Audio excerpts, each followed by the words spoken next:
The sound of boots grew louder, breaking the still silence of the forest. Ilara steadied her breath. Though her body ached with every movement, her eyes narrowed as she prepared for whoever stepped through the brush. The giant horse remained beside her, its muscles taut, its ears flicking toward the noise as if ready to spring at the slightest sign of threat. And then the first figure appeared. A man in dark clothing emerged from the trees, his rifle slung across his chest and his gaze sharp and suspicious. Two more followed behind him, their boots sinking into the damp soil with steady rhythm. These were not rangers or allies. Their uniforms bore no insignia, only worn fabric and weapons, carried with ease that betrayed experience. Ilara recognized them at once as poachers, the very kind she had been tracking in these mountains before she fell into the abandoned snare.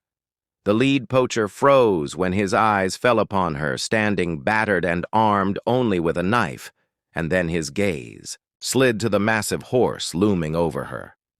His face twisted with surprise, then greed, for he saw not just a ranger in distress, but a prize in the form of the enormous beast beside her. He muttered something to the others, and their laughter echoed coldly through the trees. Ilara tightened her grip on the knife, though her strength wavered. She knew she could not fight three armed men.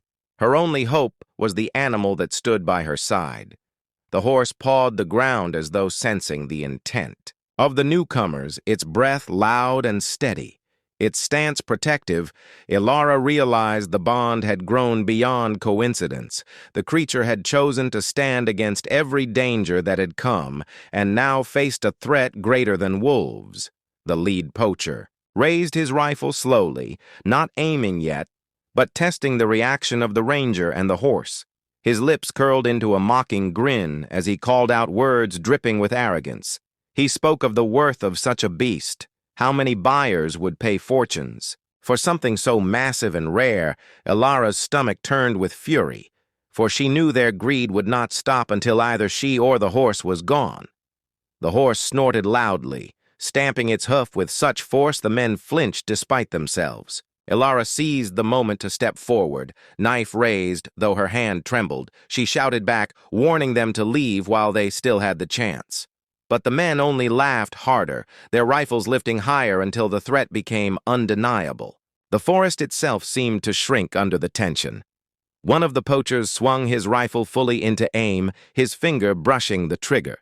Ilara felt her chest tighten, her mind racing with the certainty of what was about to happen, and before she could move, the horse surged forward in a blur of power, its massive body covering the ground between them with impossible speed. The men staggered back in shock as the beast reared high, its shadow swallowing them whole. The lead poacher fired the crack of the shot, splitting the airbirds exploding from the trees in fright. Ilara ducked instinctively, expecting pain, but none came. Instead, she saw the horse twist mid-rear. Avoiding the bullet as though guided by instinct, the shot tore into the bark of a tree, spraying splinters across the clearing. The men cursed, fumbling to ready another round, but the horse was already upon them. Its hooves crashed down, forcing the poachers to scatter. One fell backward, dropping his rifle into the mud. Another scrambled to reload his weapon, his hands shaking as the towering animal bore down on him.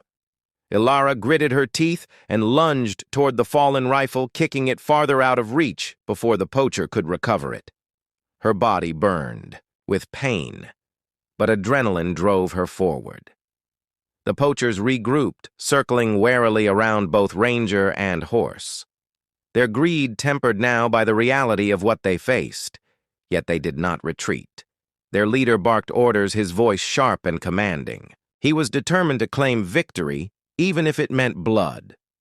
Ilara knew the confrontation was far from over, and that her survival depended on the choices she made in the next few moments. The horse snorted again, its eyes flashing with wild determination. Ilara glanced at the beast, realizing they were now bound by something unspoken, allies forged not by training or command, but by survival itself. The men raised their weapons again, stepping closer, the tension wound tighter than a drawn bowstring. as the clearing braced for the strike that was certain to come. The three poachers fanned out, forming a rough semicircle.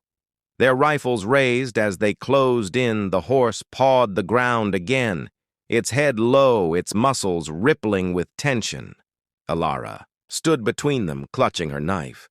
Though she knew it was no match against bullets, her eyes darted from one man to another, searching for an opening. Her body still aching, but her spirit unwilling to yield. The leader barked an order, demanding she step aside, promising to spare her if she surrendered the animal, but Elara did not move. She tightened her grip on the blade and shouted back her refusal, her voice raw with fury. She knew men like these had broken the balance of the forest with their greed, and if she surrendered now, she would be complicit in their cruelty. The horse seemed to sense her resolve, for it edged closer as if bracing to strike alongside her. One of the poachers lunged forward, too eager, too reckless, his rifle, barrels swinging toward the horse. The shot fired with a deafening crack, smoke filling the air. Elara cried out in horror, but the bullet missed, striking only the earth. As the horse moved with blinding speed, it reared high, its hooves crashing down on the weapon, sending it shattering into the mud. The poacher stumbled back weaponless, his eyes wide with fear. The leader cursed, raising his own rifle, but Elara acted before he could aim. She hurled herself at him, knife flashing, though her body trembled from the effort. The blade grazed his arm, forcing him to stumble. His shot fired wild into the branches. Above, birds burst into flight, their cries echoing as chaos erupted in the clearing. The horse charged again, forcing the third poacher to dive aside to avoid being trampled. Elara rolled to the ground, gasping for breath, her knife still in hand. She could see the leader recovering, his face twisted in rage.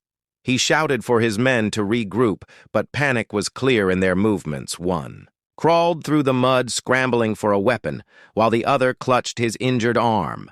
The giant horse loomed over them, striking the ground with its hooves, each impact a warning that shook the forest itself.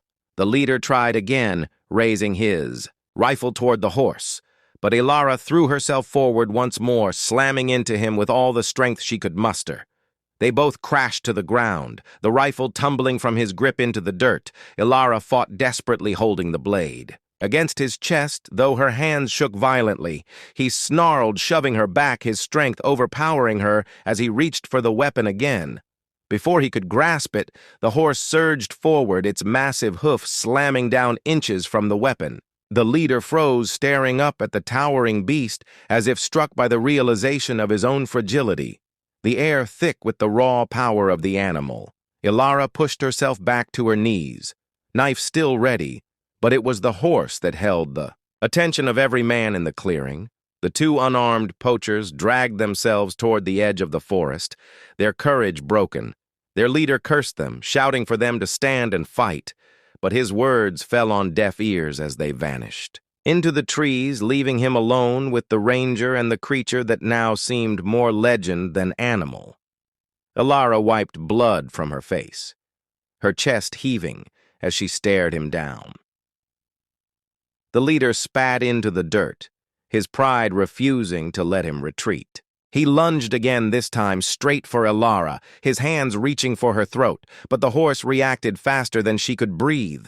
Its body swung sideways, and its shoulder crashed into the man, sending him sprawling across the ground. He landed, hard, gasping in pain as the knife slipped from her hand and landed beside him. Elara scrambled forward, seizing the blade again before he could reach it, her arm raised though her strength waned, her eyes locked on him, her breath ragged. She did not strike. Instead, she pressed the edge against his chest, forcing him to freeze. The horse stood above them both, its breath heavy, its eyes burning with wild intensity as if daring the man to move.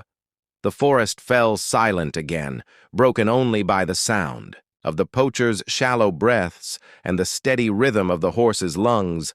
Elara finally lowered the blade, though her gaze never left his. She ordered him to leave, to vanish from the mountains, and never return, and the weight of the beast beside her made her words carry the weight of truth. The man staggered to his feet, clutching his bruised side, and stumbled into the darkness of the trees, his retreat echoing with shame. Ilara collapsed onto the ground, the knife falling from her, hand exhaustion crashing over her like a wave.